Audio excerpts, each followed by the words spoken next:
Bakit? Ano po, yung bata na po yun, galing din po ako dun sa school na pinag-aaralan niya. Tapos po, parang kasi naramdaman ko rin po yung parang ipit po. Yun, parang tumulong lang din po ako. Kaya since grade 4 pa lang daw po siya, sabi niya, ano po, parang tapos dito po siya sa overpass nag-aaral. Binigyan niya lang po ako ng 20. Sabi niya sa akin po, aral daw ako mabuti. Sabi ko po, sige po.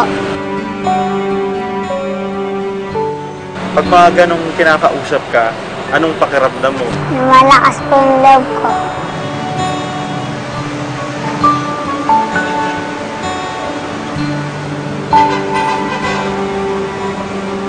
Bakit dito ka nag-aaral?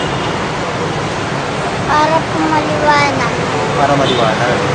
Kasi dun sa pwesto ninyo, dun sa baba, Madilim po.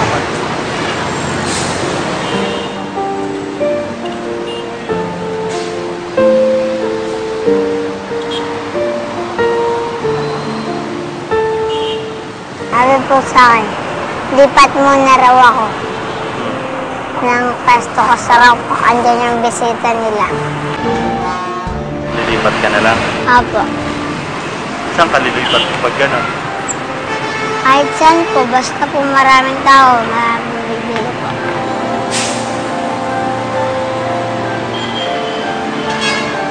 Harapan po, pero po, malakaya ko pa rin po. Gusto ko lang po matulong kay mama. Pag maraming sasakyan, paano yun? Sumasabay po ako sa tao. Hindi ka pa ba na-aksidente? Na-aksidente na po. Kasi po, inaano po kami ng gwardiya sa may taas. Nabal po kami. Tapos po, pagtakbo kami, sagasaan po ako. Tinakasan lang po ako. Dito po yun. Ano nangyari dito nun? Alam po, nagupo ng dugo. Wala po, naresetahan naman din po ako ng gamot. Hindi po, pagdating po ng 3 araw, nagtinda na po ako, tapos pumasok po ako. Para lang po may pambaon ako, tapos po para meron lang din po ako pambibili ng paras po ng kapatid ng para lang po may tulong sa pamilya namin.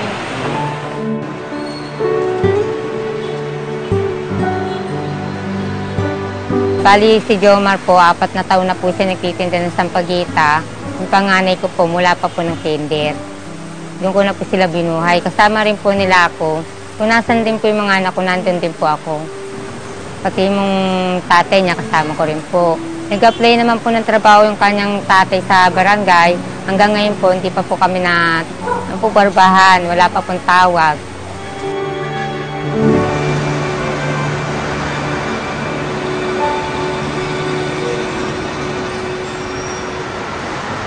Isang beses po nahuli si Jomar, tapos yung panganay ko, tsaka yung babae, yung sa taas, ng DSWD. Ngayon po, sabi ko naman po sa humahawak po sa akin ng DSWD, sabi ko, yan po, diyan ko po kinukuha lahat ng mga pangailangan ng mga anak ko. Diyan ko po binuhay sila mula pa po ng maliit. Sabi ko po sa kanila, hanggang hindi ko na po nakayanan.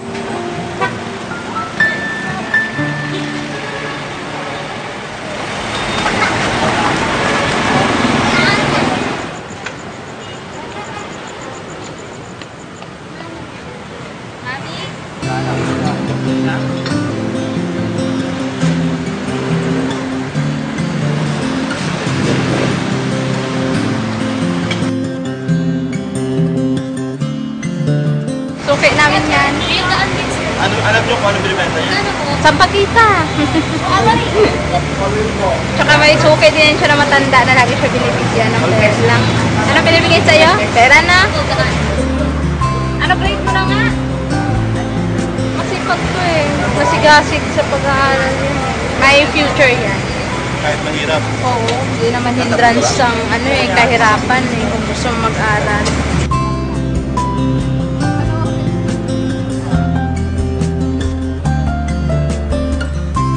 Ayan, sir.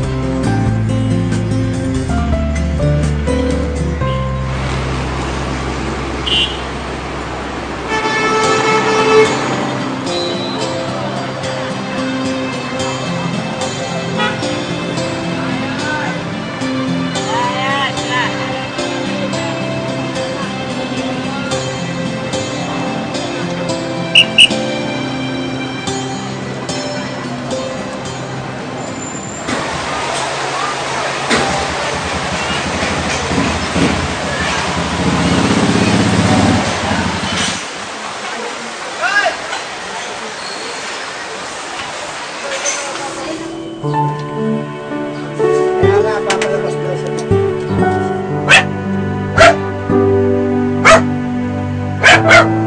Si Jomar po, talagang mahal na po namin yan eh. Kasi talagang kahit sa pagtulog katabi ko siya eh. Kaya pag gising niya, mama, papasok. Siya na po nagigising sa akin.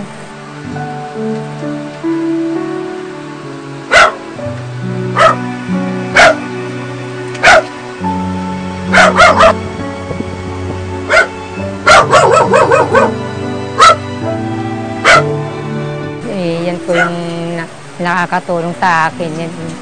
Nag-alala po ako, minsan na-distrasya po siya.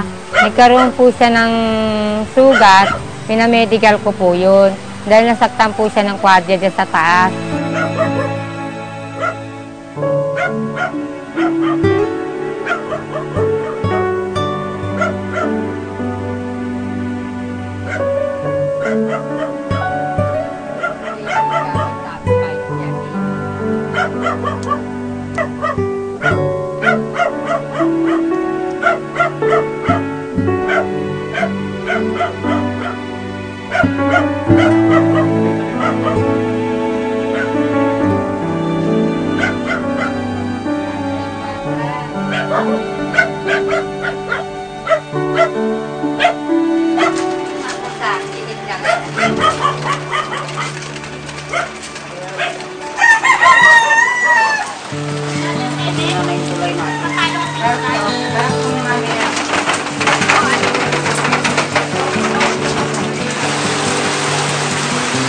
Kaya ganito pong umuulan malakas, kahit mahina po siya, malakas po yung agos ng ulan, matatangay po yung tulay namin. Ginagawa po ng mga tao dito, binabaklas po nila para sunod po na ikabit nila doon yung kahoy, meron pa uli kami tulay. Ano nangyari dun sa tulay niyo? Sira na po kasi po inaanod ng malakas na. Umiikot po kami sa malayo. Magkano binabayad mo sa tricycle? Isang po, 50. Ano po, 40. Pag may kasabay po, 10 lang. Malaking bagay po yung tulay na ito. Pag may pamasahin nila, pambaon na lang po yung tulay nila.